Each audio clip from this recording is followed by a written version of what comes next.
আসসালামু আলাইকুম। স্বাগত জানাচ্ছি আরেকটি নতুন রেসিপি দেখার জন্য। আজকের রেসিপিতে আমি ভিন্নধর্মী একটা চকলেট কেক দেখাবো আপনাদেরকে। আশা করছি রেসিপিটা আপনাদের কাছে সহজ এবং ভালো লাগবে। কেক তৈরির জন্য প্রথমে আমি বাটিতে রুম টেম্পারেচারে থাকা 2টা ডিম নিয়ে নিয়েছি। একটা ইলেকট্রিক বিটার দিয়ে কিছুক্ষণ ডিমটা একটু বিট করে নিব। যখনই ডিমটা একটু ফোমি হয়ে আসবে তখন এর মধ্যে দিয়ে দিতে হবে চিনি। আজকে আমি 2টা ডিমের জন্য চিনি ব্যবহার করছি, মেজারমেন্ট কাপের হাফ কাপ। চিনি দেওয়ার পর এখন আমি বিট করব।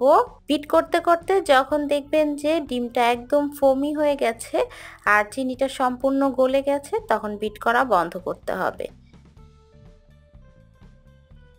এর মধ্যে এখন আমি শুকনো উপকরণ দিয়ে দিব। প্রথমে দিয়ে দিচ্ছি মেজারমেন্ট কাপের 1.25 কাপ ময়দা, cocoa powder 1/4 cup, baking powder 1 চা চামচ, বেকিং সোডা 1/4 চা চামচ, লবণ 1 চিমটি বা 1/4 চা চামচ।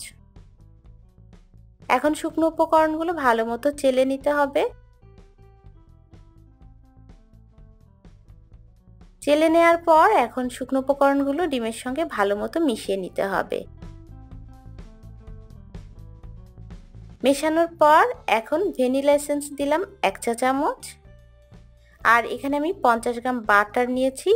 বাটারের সঙ্গে 1/3 কাপ দুধ দিয়ে দিলাম। দুধটা কিন্তু গরম করে নিতে হবে, এতে করে বাটারটা গলে যাবে।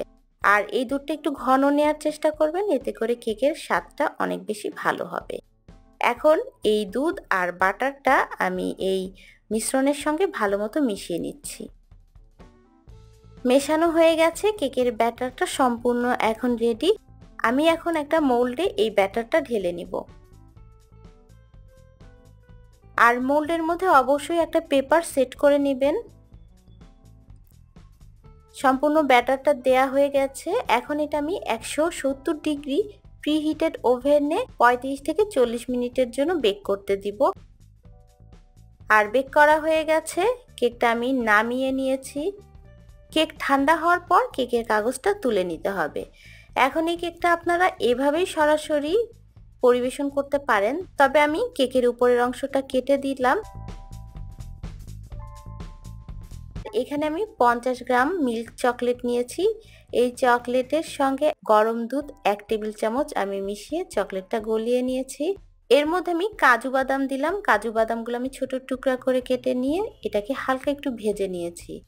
এই চকলেট আর বাদামের মিশ্রণটা আমি কেকের উপরে দিয়ে দিচ্ছি।